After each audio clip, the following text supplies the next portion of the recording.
cosa que no tengo clara en absoluto. Vamos, que lo tengo muy claro. Yo no sé cómo la Fiscalía General del Estado o incluso la misma niña no se ha puesto una denuncia contra la madre porque está violando su intimidad. Nosotros no podemos dar información de cualquier chaval de forma que se pueda identificar las circunstancias que han tenido siendo como menor. Yo puedo hablar de casos que he tenido, pero nunca puedo identificar que se pueda concretar al chaval del que me estoy refiriendo. Entonces, es una violación de la intimidad de esa niña. Lo que los menores hacen no genera antecedentes penales. Y es una cuestión que atenta contra su intimidad y su propia imagen. Yo no entro en si la Rocíito tiene razón o no tiene razón. Lo que sí está claro es que se ha revelado y se ha desvelado toda la información de esa cría del comportamiento cuando era menor de edad. Y eso debe de quedar en los juzgados de menores. Lo que está ocurriendo con el juicio de Rocío Flores contra la productora de Telecinco es tan serio que puede marcar un antes y un después en la forma de hacer televisión en España. Imagínese la escena: la joven Rocío, con apenas 24 años, entre los juzgados de la Audiencia Provincial de Madrid flanqueada por su abogado, la mirada firme y el gesto tenso. A pocos metros, los fotógrafos disparan sin piedad mientras ella evita las lentes. Al fondo, en la puerta lateral, se cuela también su madre, Rocío Carrasco, acompañada del equipo legal de la Fábrica de la Tele, la empresa que produjo aquel documental donde, a juicio de la hija, se violó su intimidad cuando era menor. Durante años se habló del expediente de la chiquilla, se mostraron partes médicos, informes policiales y detalles de su adolescencia más oscura, todo ello en prime time, entre anuncios de detergentes y tertulias que rascaban audiencia a base de lágrimas familiares. Ahora la hija se ha plantado y exige 1 millón de euros de indemnización, una cifra que puede parecer enorme pero que, según su letrado, representa apenas un pellizco comparado con los beneficios que obtuvo la cadena al exhibir sus traumas. El punto clave del proceso es sencillo de entender: la Ley Orgánica de Protección Jurídica del Menor prohíbe difundir datos que permitan identificar a un menor en circunstancias delicadas. Es decir, aunque la madre o el padre firme un permiso, hay un límite que no se puede traspasar. Lo explica con absoluta claridad el juez de menores Emilio Calatayud, un magistrado que se hizo famoso en los años 90 por sentenciar a chavales problemáticos a estudiar, plantar árboles o sacar buenas notas. Calatayud ha declarado que ni la madre ni el padre pueden autorizar a romper la intimidad de un hijo. Es un derecho fundamental del menor. Si se viola, la Fiscalía debería intervenir de oficio. Esta frase, que muchos medios han reproducido palabra por palabra, resuena como un martillazo. Porque significa que, por encima de la tele, de los contratos y de los sentimientos de la madre, hay un techo legal infranqueable. Si se demuestra que la productora divulgó documentos de la menor con ánimo de lucro, el juez podría imponer no solo la indemnización que pide Rocío Flores, sino además una multa ejemplar que salpique las cuentas de Mediaset. Mientras tanto, Telecinco vive una guerra interna de proporciones bíblicas. Por un lado está Ana Rosa Quintana, que tras la cancelación de Sálvame se ha quedado con las tardes gracias a su programa Tardear y Presume, con cierta elegancia al principio y con indirectas punzantes después, de respetar la ley y la infancia. Por el otro, se encuentran los veteranos de la llamada Fábrica del Grito: Jorge Javier Vázquez, en baja médica y silencio estratégico; Carlota Corredera, que defiende a Rocío Carrasco desde el primer día, y buena parte del equipo que produjo el documental. La tensión se palpa en los pasillos de Fuencarral. Se habla de directivos nerviosos, de correos internos, de un misterioso pendrive verde donde estarían los mensajes que prueban quién ordenó mostrar los informes de Rocío adolescente sin el visto bueno de un juzgado de menores. Si ese pendrive aparece en sala y confirma la imputación directa de la productora, la factura podría alcanzar cifras que a usted y a mí se nos escapan: pérdidas millonarias, contratos rescindidos y un precedente que obligaría a revisar cualquier reality o documental donde aparezcan menores. Pero volvamos a nuestra protagonista. La demanda de Rocío Flores no solo reclama dinero. Pide que se retiren de todas las plataformas de Mediaset, incluida Mi Tele Plus, que cobra cuota, los fragmentos donde se exponen sus informes de salud y sus supuestas agresiones siendo menor. Esto, en la práctica, implica remontar la serie entera, cortar segmentos, sustituir horas de contenido y devolver parte de los ingresos publicitarios. Por eso, la defensa de la Fábrica de la Tele se agarra a un argumento. Dicen que Rocío Carrasco, como tutora legal, firmó la cesión de derechos y que la hija sabía perfectamente lo que se iba a emitir. El juez Calatayud zanja ese punto con la ley en la mano. Un menor no puede renunciar a su intimidad, ni aunque lo consienta su madre. Simple y claro. Para usted, que lleva toda la vida viendo la tele, quizá esto suene lógico. Pero imagínese la cara de los ejecutivos cuando escuchan semejante sentencia. Es como si un juez les dijera que tendrán que devolver el dinero de todos los programas donde un menor contó sus penas al público. Y por si fuera poco, la Fiscalía podría abrir diligencias penales. Es decir, no solo pagar, sino responder ante un tribunal por vulnerar derechos fundamentales. Por eso, en los corrillos de Telecinco se cuchichea que algunos productores están sacando calculadora y otros ya hablan de trasladar la responsabilidad a los presentadores. Los pasillos arden. Señora, usted recordará aquellas tardes de Sálvame, cuando Rocío Carrasco relataba, entre lágrimas, episodios terribles y se iban sacando carpetas de colores como si fueran cromos. Muchos telespectadores se enganchaban, otros cambiaban de canal, hartos del drama. Hoy, quienes se quedaron mirando atónitos se preguntan si fueron partícipes, sin saberlo, de una vulneración de derechos infantiles. Esa es la pregunta que el juez va a responder dentro de unos meses. Y si la respuesta es sí, caerá una condena que dará la vuelta a la televisión como un calcetín. Usted, que tal vez tenga nietos, reflexione. Si mañana una cadena decidiera enseñar las notas de su nieta, su historial médico o los partes psicológicos, ¿permitiría que lo vieran millones de personas por la noche? Esa es la situación que denuncia Rocío Flores, que su adolescencia fue puesta en bandeja de plata y exprimida para subir audiencia. Por eso exige justicia y, de paso, pone contra las cuerdas a su propia madre, que podría tener que declarar que aquella autorización no valía ni el papel en que se firmó. Y mientras, el público espera, como quien asiste a un partido de tenis, para ver en qué lado de la red cae la última pelota. Así comienza esta historia, con una hija que al fin alza la voz, un juez que le da la razón en los preliminares y una cadena que se juega su reputación y su caja registradora. Quédese conmigo, porque te explicaré con detalle cómo se filtraron los informes, cuánto dinero real se ganó con ese documental y por qué hay directores temblando ante la posibilidad de tener que borrar horas enteras de contenido. Créame, lo que viene ahora puede poner patas arriba medio siglo de programas de corazón. Cuando los abogados de Rocío Flores abrieron la primera carpeta de pruebas ante el magistrado, la sala quedó en un silencio tan denso que se habría podido cortar con un cuchillo. Dentro había copias certificadas de correos electrónicos, hojas de ruta de producción y, sobre todo, un listado con las personas que recibieron los informes médicos de la menor meses antes de que el famoso documental viera la luz. Entre los destinatarios aparecían redactores, realizadores, un ejecutivo de publicidad y un par de directivos de la cadena. Aquello demostraba que los datos de la chiquilla circularon como un folleto de supermercado. El juez deslizó la mirada por encima de las gafas y preguntó, con voz baja, quién había dado la orden directa de incluir esos papeles en el guión. No hubo respuesta inmediata. Según testigos presenciales, el abogado de la productora consultó su reloj, carraspeó y pidió un receso. Fue el primer indicio de que la defensa no tenía una coartada sólida. A partir de ahí empezó el desfile de testificaciones. Una guionista junior confesó que recibió los expedientes en una carpeta llamada material sensible y que le advirtieron, palabras textuales, de que aquello subiría la curva de audiencia a la estratosfera. Ella reconoció que nunca vio un permiso judicial ni la firma de nadie que pudiera garantizar la legalidad de la difusión. Solo sabía que los documentos debían aparecer en pantalla en el episodio 3, exactamente después de un corte publicitario, para que el impacto coincidiera con el bloque más caro de anuncios. Esto explica, según la acusación, por qué las tarifas comerciales de esa noche fueron un 30% más altas que las habituales. Cada minuto costaba casi el doble, porque se esperaba un pico de espectadores enganchados al morbo de los papeles confidenciales. El equipo de Rocío Flores presentó además un informe financiero elaborado por una consultora independiente.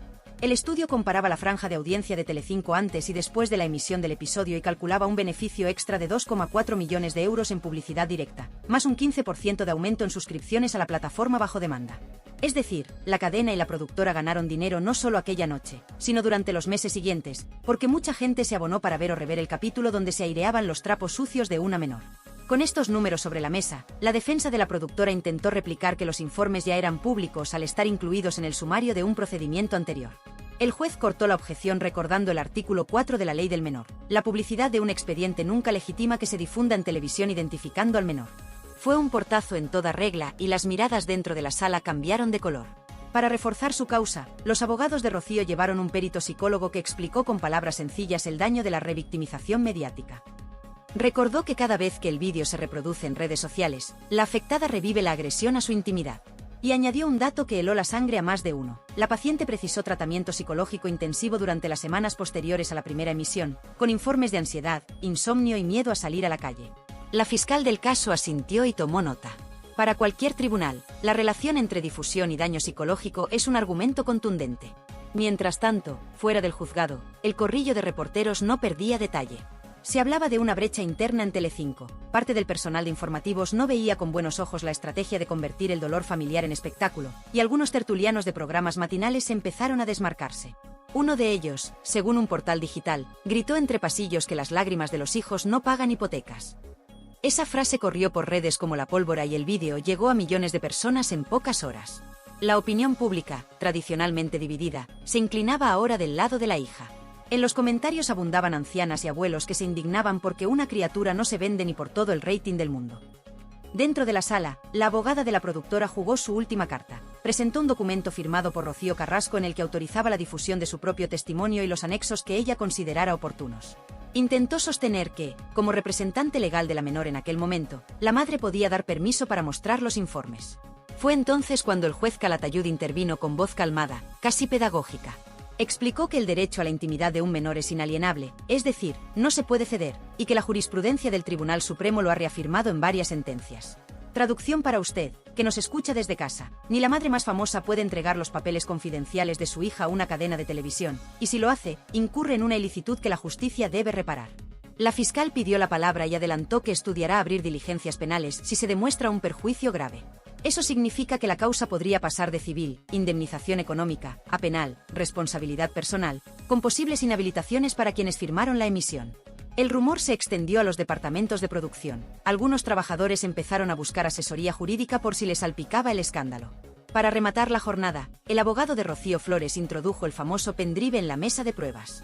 Contiene, según explicó, la cadena de correos donde se ordena a los montadores incluir el bloque médico aunque sea duro, porque subirá el SARE. El juez admitió la prueba y fijó la próxima vista en 4 semanas. La noticia reventó los noticiarios de tarde y enseguida se formaron tertulias improvisadas en los programas de Ana Rosa y Sonsoles Onega. En ambos platós, periodistas de trayectoria recordaron casos pasados, la niña Mariló, cuyos informes psiquiátricos aparecieron en un docu-reality, o aquel menor británico cuya foto bañándose se viralizó sin consentimiento. Con un matiz, ninguno de aquellos casos llegó a juicio con tanto eco mediático ni con la posibilidad real de condena millonaria. A estas alturas, el público mayor que nos sigue desde hace años está empezando a ver la televisión con otros ojos. Si gana Rocío Flores, cualquier madre o padre que exponga la salud de un hijo menor para engordar audiencias se lo pensará 2 veces. Y las cadenas, por supuesto, medirán con lupa cada documento que muestren. A muchos les parece de justicia. A otros, una amenaza a la libertad de información. Sea como sea, queda claro que el negocio de airear intimidades juveniles está contra las cuerdas. El juez tendrá la última palabra, pero hoy hemos entendido cómo se filtraron los informes, quién se benefició económicamente y por qué la balanza se inclina cada vez más hacia la hija que un día lloró detrás de las cámaras, mientras su vida privada ocupaba titulares. Queda mucha tela que cortar. La próxima jornada procesal promete resolver si el pendrive es auténtico, si la productora pudo evitar el daño y si la fiscalía actuará de oficio. Lo que está en juego no es solo una indemnización millonaria, sino el derecho fundamental de cualquier menor a que su historia clínica y sus conflictos familiares no se vendan como si fueran simples tramas de telenovela. Ahora, señora, usted tiene la información. Saque sus propias conclusiones y pregúntese, ¿vale todo por la audiencia? El eco del primer día de juicio todavía retumbaba cuando, a la mañana siguiente, los pasillos de Mediaset amanecieron con un silencio raro, de esos silencios que no son falta de ruido sino exceso de cautela. La tensión se notaba incluso en el bar de la esquina, donde la camarera advirtió que los tertulianos pedían el café con voz más baja de lo habitual, como si temieran que las paredes pudieran grabar sus comentarios. El motivo de aquella prudencia era sencillo, la aparición del pendrive verde y la confirmación, por parte del juez Emilio Calatayud, de que la fiscalía se estaba planteando intervenir de oficio. Aquella posibilidad convertía un pleito civil, que ya de por sí podía costar a la productora 1 millón de euros, en un procedimiento con consecuencias penales para quienes firmaron las escaletas del documental. Por primera vez desde que Rocío Carrasco pronunciara aquel "yo, si te creo", la balanza mediática se inclinaba con fuerza a favor de la hija, y las tertulias que durante años alimentaron su dolor ahora medían cada palabra para no agravar la herida. Esa misma mañana, las bolsas de estudios de mercado empezaron a mover informes internos. Un analista calculó que, si la condena obligaba a retirar del catálogo digital todos los episodios donde aparecían los informes de la menor, la plataforma bajo demanda perdería unos 7 puntos de visualización mensual, algo así como 150.000 euros de ingresos directos al mes. Esa cifra, traducida a la temporada completa, supondría cerca de 2 millones al año, sin contar la caída de reputación que podría afectar a contratos publicitarios a medio plazo. Para el gran público esas cantidades resultan mareantes, pero para la cadena son aún más preocupantes porque se suman a la indemnización reclamada y a los costes de abogados. De pronto, aquel momento televisivo que subió la audiencia casi un 30% podría transformarse en un agujero económico difícil de tapar. Por su parte, Rocío Flores permanecía ajena a las especulaciones financieras. La joven había decidido refugiarse en su círculo más próximo y, según deslizaron fuentes del entorno, solo salía para asistir a consultas psicológicas y preparar con su abogado la estrategia de declaración. El psicólogo presentado como perito en la vista previa recomendó que evitara redes sociales y programas del corazón para no reactivar el estrés postraumático. Sin embargo, en Twitter la polémica no descansaba. Los mensajes de apoyo superaban con creces a los que dudaban de sus motivaciones, y entre los usuarios de mayor edad abundaban comentarios de abuelas y abuelos que confesaban sentirse indignados al ver cómo se mercadeaba con la adolescencia de la chica. Esa ola de simpatía sorprendió a la propia defensa, que esperaba una reacción más tibia. El equipo legal entendió entonces que el juicio se estaba convirtiendo en una suerte de causa popular contra el exceso televisivo, un fenómeno parecido al que, décadas atrás, llevó a los tribunales el caso de la niña Mariló cuando una revista publicó su foto tras un intento de suicidio. Mientras los ánimos se calentaban en las redes, en el juzgado se concretaban los próximos pasos. El magistrado pidió a la cadena un inventario completo de los documentos íntimos emitidos, con copias certificadas y fechas exactas de emisión. Esa solicitud puso en marcha una carrera frenética en los archivos de la productora porque no bastaba con entregar los fragmentos visibles en pantalla. También había que aportar los planos usados de fondo, las incrustaciones gráficas y los inserts de audio donde se citaban diagnósticos médicos. Un responsable de archivo reconoció, en una conversación filtrada a la prensa, que el trabajo era gigantesco y que nadie lo había previsto cuando se montó la serie. El temor no se debía únicamente a la multa, sino a la posibilidad de que el tribunal considerara que la falta de inventario completo era un intento de ocultación y agravara la condena. En paralelo, los programas de la mañana se vieron obligados a cambiar guiones sobre la marcha. Ana Rosa Quintana abrió su magazín con la noticia judicial y, mirando directamente a la cámara, lanzó una frase que recorrió los portales de internet en cuestión de minutos. Aquí respetamos la ley, la criatura primero y la audiencia después. Fue un dardo tan claro que varios comentaristas interpretaron la frase como una ruptura definitiva con la vieja fórmula de fabricar reality a partir del dolor infantil. Esa postura molestó a las figuras del antiguo Sálvame que defendían la línea editorial del documental. Entre ellas, la propia Rocío Carrasco, que a través de su abogado reiteró que la intención nunca fue perjudicar a la hija sino narrar su propia verdad. Sin embargo, el argumento perdió fuelle cuando el juez recordó que el derecho a la intimidad de un menor no puede sacrificarse en el altar de ninguna causa, por justa que sea. La frase del magistrado, sencilla y lapidaria, resonó fuera del juzgado con fuerza de sentencia moral. El interés de la madre no prevalece sobre la dignidad de la hija. Lentamente, la opinión pública fue asimilando esa idea. Ya no se trataba de decidir quién mentía o quién decía la verdad en el seno de aquella familia rota, sino de reconocer que había límites que no podían cruzarse. Entre el público mayor, especialmente mujeres que habían criado hijos y ahora cuidaban nietos, la simpatía hacia Rocío Flores crecía a la velocidad con la que se comparten los vídeos de recetas en los grupos de WhatsApp. Algunas escribieron cartas a periódicos locales donde aseguraban comprender los errores de juventud de la chica y reprochaban a la televisión que los exhibiera para aumentar la cuota publicitaria. Un semanario de amplio tiraje entre jubilados dedicó su editorial a preguntar si las lágrimas adolescentes deben cotizar en bolsa. La pregunta, retórica, reflejaba el clamor de una generación que acepta el cotilleo pero no la explotación de la infancia. Dentro de la cadena, los ejecutivos empezaron a preparar un plan de contingencia. Se barajó emitir un comunicado pidiendo disculpas públicas en caso de condena, algo inédito en la historia reciente de la televisión del corazón.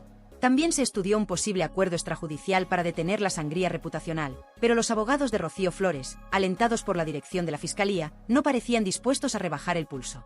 Consideraban que la disculpa solo tendría valor si iba acompañada de una reparación económica y de la retirada inmediata de los vídeos. Entre bambalinas, se filtró que algunos patrocinadores titulares del docuserie estaban revisando cláusulas de reputación corporativa y podrían exigir compensaciones si el tribunal confirmaba la vulneración de derechos fundamentales.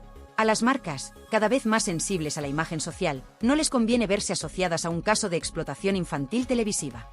En la tertulia de sobremesa de ese mismo día, un veterano periodista recordó que hace 20 años se emitían programas donde se divulgaban diarios íntimos de menores con la excusa de ayudar a las familias. Entonces nadie dijo nada. Hoy, con las redes convertidas en tribunales paralelos, un error se amplifica de forma imparable. La reflexión final del tertuliano quedó flotando en el plató. Quizá este juicio sea el último aviso para una tele que todavía confunde dolor con espectáculo y audiencia con impunidad. Nadie lo contradijo. Las cámaras cerraron plano y pasaron a publicidad, pero la frase quedó resonando entre los espectadores. Entre ellos, miles de señoras que, como usted, valoran el cotilleo siempre y cuando no cruza la raya que separa la información del abuso. Así avanza el proceso. La siguiente vista fijará si el pendrive verde es auténtico, quien firmó la orden de emitir los informes y cuánto debe pagar la productora si se confirma la vulneración. En la calle, los taxistas comentan el caso, los comerciantes lo cuentan en la puerta de las tiendas y los jubilados lo debaten en los parques. La pregunta es una y cada día suena más fuerte. ¿Debe la tele pedir perdón cuando se enriquece con los secretos de un menor? El tribunal responderá con toga y mazo, pero la opinión pública, esa que nunca olvida, ya ha empezado a dictar sentencia. La semana siguiente, cuando Rocío Carrasco salió de su portal rumbo a Telecinco para grabar una defensa de urgencia, descubrió que los tiempos habían cambiado. No había aplausos, ni vítores, ni pancartas de apoyo.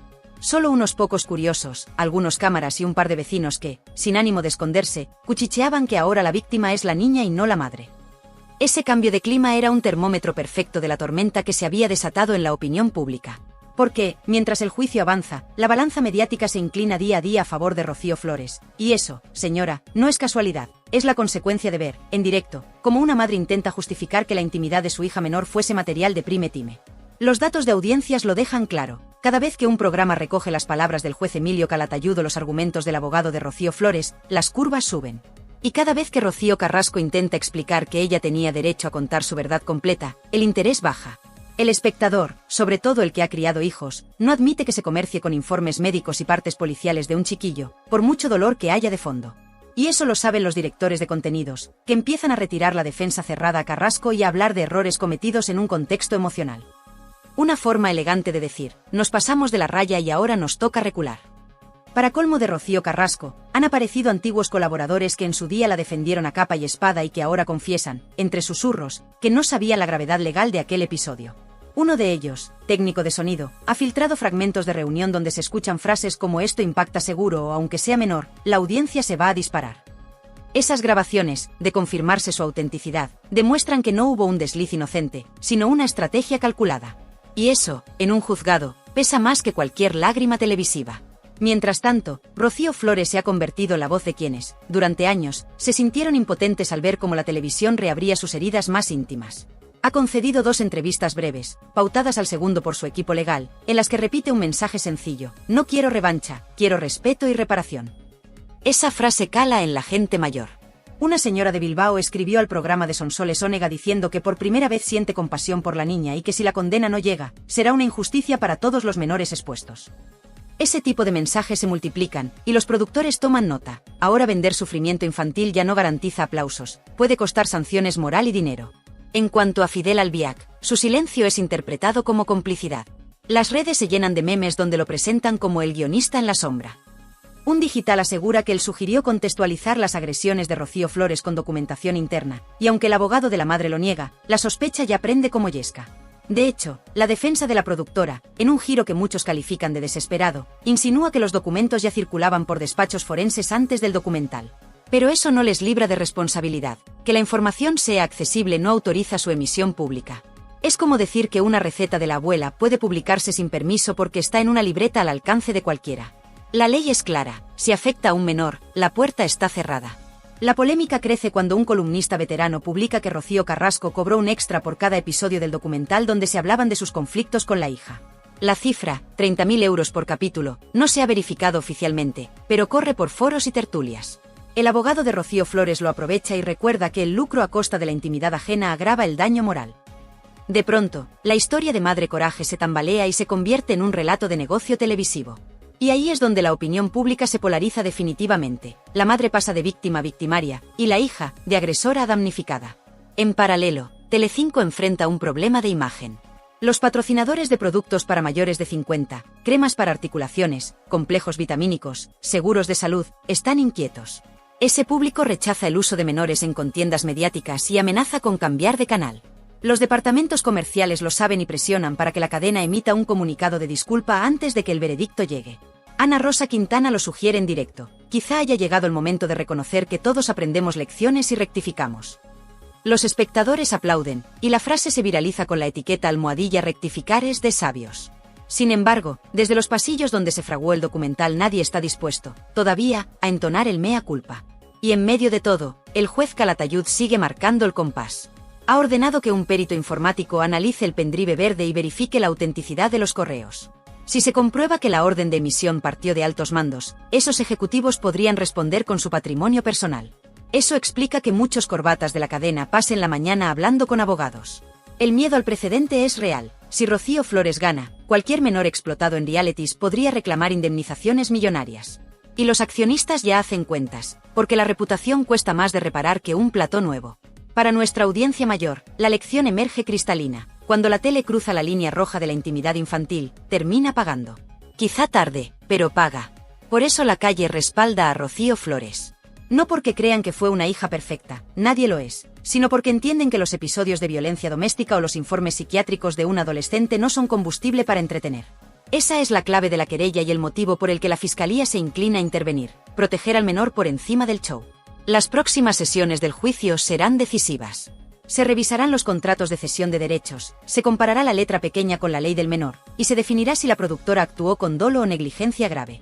El juez decidirá si la indemnización de 1 millón de euros es suficiente o si hace falta más para reparar el daño y disuadir a futuras productoras.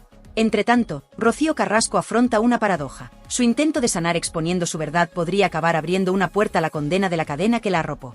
Y la hija, a quien muchos tacharon de cruel, podría convertirse en símbolo de un límite necesario. En el banco del parque, las señoras comentan que nunca imaginaron ver a Rocío Flores con la opinión a favor y a su madre en el punto de mira. Pero así son los giros mediáticos. La moral pública se mueve con el viento de la justicia. Y en este caso, el viento sopla fuerte hacia una sentencia que siente las bases de una nueva responsabilidad televisiva.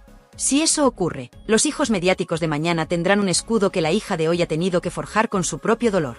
La mañana del cierre de pruebas comienza con un cielo encapotado que parece anunciar tormenta sobre el edificio de la Audiencia Provincial.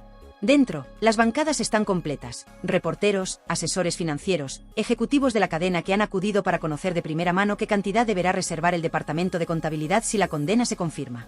No hay espacio para respiraciones profundas ni para pañuelos de consolación. El juez Calatayud toma asiento con el semblante de quien se dispone a señalar un cambio de era y concede la palabra al Ministerio Fiscal. La fiscal, que apenas había intervenido hasta entonces, arranca con una frase calculada para sacudir a la prensa. Explica que la vulneración de la intimidad de un menor no prescribe con la excusa de la audiencia ni con la firma complaciente de un progenitor. Añade que el tratamiento mediático de la hija de Rocío Carrasco ha sido, en sus palabras, invasivo, sostenido y con ánimo de lucro. No usa tecnicismos incomprensibles, se dirige a un público general que entenderá perfectamente la gravedad de la acusación. Tras ella, el abogado de Rocío Flores despliega un dossier de papel reciclado cuyas páginas llevan, en la esquina, el sello de la consultora financiera independiente. Con voz serena detalla que los cortes publicitarios insertados en la emisión de los informes médicos incrementaron la facturación en un 40% respecto del bloque equivalente la semana anterior. Lee, sin alzar el tono, la cifra total obtenida en aquel horario vespertino: 2.400.000 euros. Explica que esa ganancia es el núcleo de la indemnización reclamada, multiplicada por el daño moral cuantificado por el perito. Concluye diciendo que la dignidad de un adolescente no vale menos que un pico de audiencia y que el dinero reclamado es cifra mínima para reparar una vulneración máxima.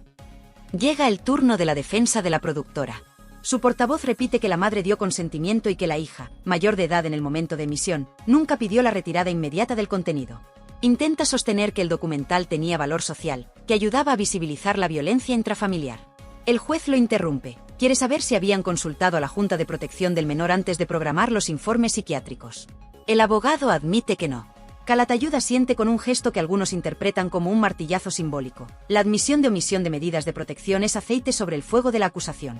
Mientras las togas intercambian argumentos, los móviles de los reporteros vibran con titulares que ya se preparan para la edición digital de mediodía. Una filtración anónima confirma que 2 patrocinadores de perfil senior, que financiaban parte de la publicidad en la franja de tarde, han enviado cartas de queja por el uso de menores en horario protegido. La fuga de anunciantes se convierte en el fantasma que recorre los pasillos del grupo audiovisual. Aunque la defensa intenta restarle importancia, el juez pregunta con frialdad si la cadena dispone de un plan de corrección editorial para evitar futuros atropellos. El silencio que sigue es tan pesado que el secretario judicial revisa sus notas para no cruzar miradas. En la segunda fila se sienta Rocío Flores, con la mirada fija en el estrado. Lleva un cuaderno abierto en las rodillas. Conforme avanza la sesión, garabatea palabras sueltas que, según explicará luego su abogado, son frases del juez que quiere recordar: intimidad inviolable, menor de especial protección, aprovechamiento comercial indebido. Rocío Carrasco, situada al lado contrario de la sala, mantiene la cabeza alta y la espalda recta, pero el pulso que delata su muñeca tensa se aprecia incluso a distancia. Para ella, el proceso se ha convertido en un juicio público a su maternidad, algo para lo que no parece existir una estrategia de comunicación convincente. Cada vez que la defensa la mira en busca de complicidad, sus ojos se desvían hacia un punto indefinido de la pared, como si necesitara refugio allí donde no lo hay. El perito informático sube al estrado con el pendrive verde custodiado en una bolsa sellada. Explica que ha verificado las firmas digitales de los correos y que no existe indicio de alteración. Lee en voz alta un mensaje clave: estos informes de la menor subirán la curva, incluidlos tras la pausa de las 22:40. Es la prueba de intención que la acusación esperaba. Nadie discute su autenticidad. El ambiente se hiela, porque ya no se trata de un posible error de juicio, se trata de estrategia comercial calculada con reloj y tabla de porcentajes. El juez anota, la fiscal asiente y algunos directivos de Telecinco bajan la cabeza. A media mañana, el magistrado declara visto para sentencia el bloque de pruebas. No fija fecha, pero sugiere que el fallo será rápido por la gravedad de los hechos y la urgencia social. En la puerta del juzgado, las cámaras captan a Rocío Flores saliendo entre apretones de periodistas.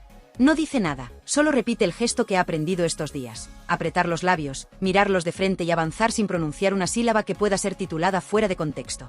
Su abogado, en cambio, habla poco pero dispara certezas. La ley protege a los menores, el tribunal lo ha entendido y la productora deberá asumir responsabilidades.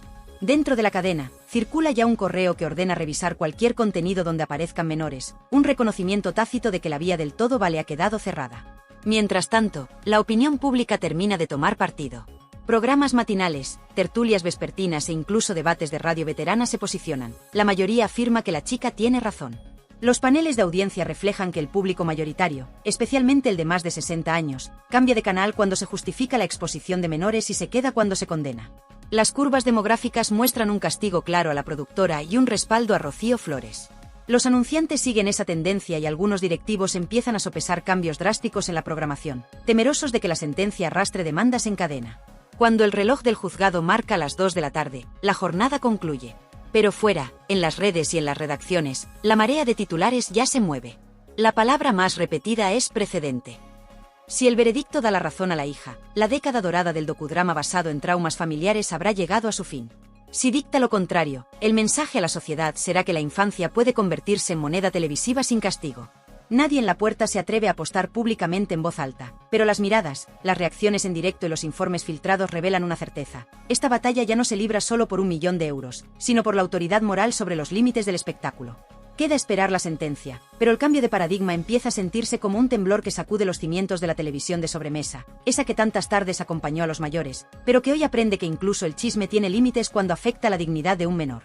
Ahora que el juicio ha destapado por completo las costuras del caso, las voces del público retumban con más fuerza que nunca. La Carrasco es un verdugo, todo mi apoyo a Rocío Flores, dice Aurora con casi un centenar de pulgares arriba. Francisca lo remata en pocas palabras: justicia para Rocío Flores, y su mensaje rebasa los 100 corazoncitos. No son comentarios aislados, son un clamor que se repite como un martillo, mensaje tras mensaje, día tras día. María Magdalena va aún más allá y sentencia sin rodeos: la Carrasco se merece estar en la cárcel. Y el aplauso virtual supera muchos titulares de los grandes periódicos. Ese respaldo masivo se entiende fácil. La gente mayor, la que vivió la televisión cuando todavía era en blanco y negro, no tolera que se hagan audiencias a costa del sufrimiento de una hija. Y si alguien aún duda, ahí está la intervención del juez Emilio Calatayud, que ha puesto voz legal a lo que millones piensan en sus casas.